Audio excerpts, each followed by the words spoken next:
ബീഹാറിലെ വോട്ടർമാരോട് RJD നേതാവ് തേജസ്വി യാദവിന് ചില കണക്കുകൾ പറയാനുണ്ട്. പറയുന്നത് 2/17കളുടെ കണക്കാണ്. തങ്ങൾക്കൊപ്പം ഇല്ലാതെ നിതീഷ് കുമാർ മുഖ്യമന്ത്രിയായിരുന്ന 17 വർഷത്തേക്കാൾ മികച്ച ഭരണം കാഴ്ചവെക്കാനായത് അദ്ദേഹത്തിന് കീഴിൽ താൻ ഉപമുഖ്യമന്ത്രിയായിരുന്ന 17 മാസം എന്നതാണ് തേജസ്വിയുടെ വാദം. ഇതിലേത് 17നെയാവും ബീഹാർ പിന്തുണക്കുക? NDAക്കൊപ്പമുള്ള നിതീഷും ഇന്ത്യ സഖ്യത്തിനൊപ്പമുള്ള തേജസ്വിയും തമ്മിലുള്ള പോരാട്ടത്തിൻ്റെ നാളുകളാണ് ഈ ബീഹാറിലുള്ളത്.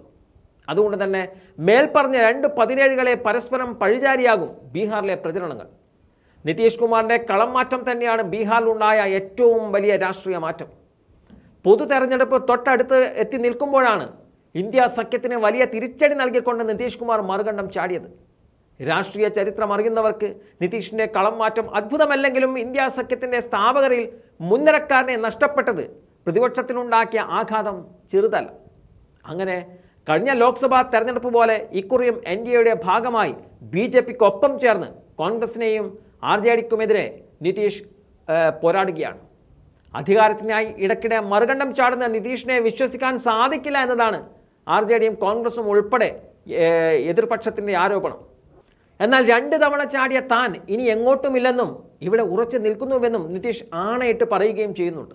അതുപോലെ തന്നെ ലാലു പ്രസാദ് യാദവ് എന്ന അതികായനില്ലാതെ ബീഹാർ മാത്രമല്ല ദേശീയ രാഷ്ട്രീയവുമില്ല. കൂടെ ഉണ്ടായിരുന്ന നിതീഷ് കുമാർ കളം മാറിയിട്ടും ലാലുവിൻ്റെ വീര്യം കുറഞ്ഞിട്ടുമില്ല. മാർച്ച് 3-ന് പ്രതിപക്ഷ പാർട്ടികൾ ബീഹാറിൽ നടത്തിയ ജനവിശ്വാസ് റാലിയെ ഇളക്കിമറിക്കാൻ ലാലുവിന് സാധിച്ചിരുന്നു.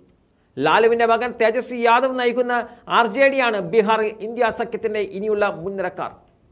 പരമ്പരാഗത മുസ്ലിം യാദവ വോട്ടുകൾക്കൊപ്പം RJDയെ റീപൊസിഷൻ ചെയ്യാനാണ് തേജസ്വി ശ്രമിക്കുന്നത്. എന്തായാലും നിതീഷിൻ്റെ പേരിൽ തന്നെയാണ് തേജസ്വി പ്രചരണം നയിക്കുന്നത്. കാരണം ഒരു രാഷ്ട്രീയ നേതാവ് എങ്ങനെ ആവരുത് എന്നതിന് ഉദാഹരണമാണ് നിതീഷ് കുമാർ എന്നതാണ് തേജസ്വി പറയുന്നത്. എന്തായാലും നിതീഷിന് കാലുമാറില്ല എന്ന് പറയുമ്പോഴും ബീഹാർ ആരെ വിശ്വസിക്കുമെന്നത് കണ്ടറിയേണ്ടതാണ്.